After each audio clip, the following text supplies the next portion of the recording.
Hi, my name's Ben. I work at the Game House, and today we're going through the 2023 over-under regular season win totals for the NFC North. Now, I want to go through all of the divisions in the NFL before kickoff on Thursday, so I'm going to try to do that, but we're starting with the NFC North. And I will start by saying that I am a Packers fan. I think what makes a good analyst is bias and conviction in it, but what makes a bad analyst is bias that you're presenting as factual. I think we can all think of a few analysts on television that present their biases as if they're facts, and I don't like that, so I will tell you right off the bat, I am a diehard Packers fan, and that will factor in. It cannot not factor in.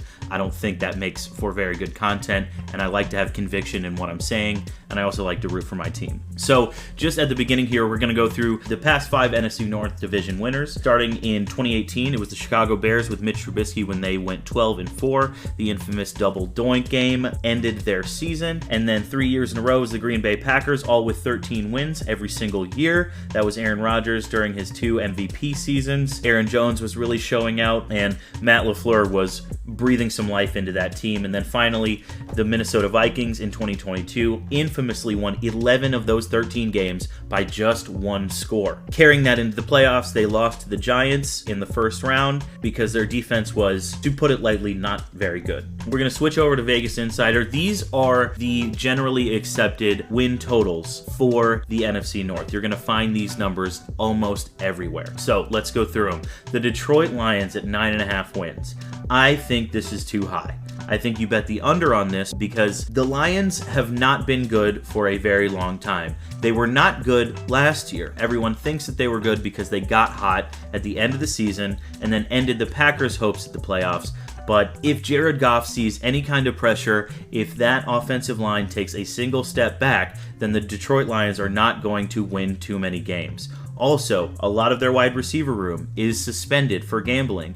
Also, their defense was not great. Yes, they filled some holes, and they got C.J. Gardner-Johnson, who I'm a big fan of, or I was a big fan of before he joined the Lions, to be honest with you. They spent a high-value draft pick on an inside linebacker. Sure, it was a need, but I don't think it was a huge need. They spent another high-value draft pick on a running back, and then signed David Montgomery, and I think that running back room is a little too crowded. We're not sure who's going to get the work. I don't think the Detroit Lions are going to win this division. I don't think they're going to win 9 games, so I would bet the under there. I think the Lions bandwagon has grown a little too hot. Next up is the Minnesota Vikings at 8.5. I would actually bet the over on this. Now, everyone said that they were fraudulent with their 13-win record last year because they won 11 of those games by 1 score, which I mentioned earlier.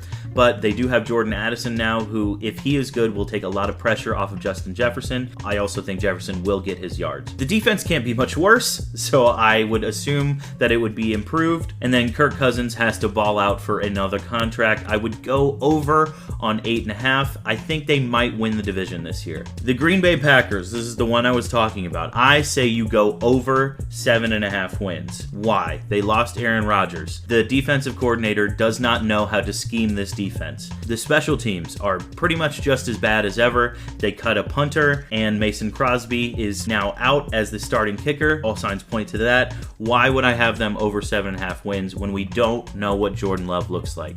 I think you start with the running backs. I think Aaron Jones and A.J. Dillon is among the best running back tandem in the entire league. I think the offensive line is absolutely sound. It's sound every year, but I think it should continue to be good this year. I think the talent and the 8 first-rounders on this defense can outplay the scheme this year.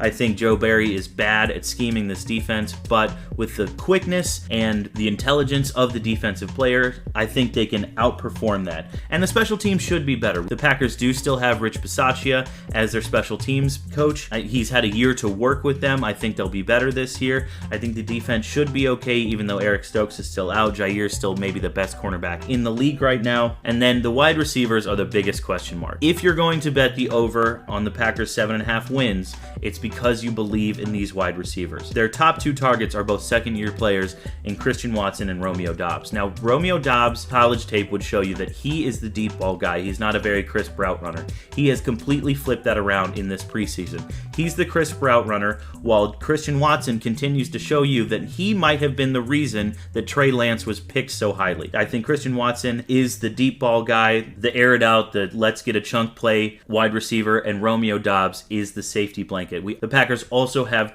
two newly drafted, very good tight ends. I think they're also going to be a safety blanket. And if you're keeping up with the rumors, the Packers apparently tried to trade for Jonathan Taylor. I think that tells you that this is going to be a very, very run-heavy offense. I think they're not going to put too much on Jordan Love's shoulders unless he's absolutely great right out of the gate. I think that takes a lot of pressure off him. He'll get some easy throws to gain some confidence, and then that defense that is, again, schemed very questionably won't be on the field as much because they're going to eat up that time of possession with this run game, with that great offensive line. I think they're going to surprise some people. I would love to pick them to win the division, but I definitely think they could get second in this division. 7.5 is too low for this Packers fan. I think you should bet the over.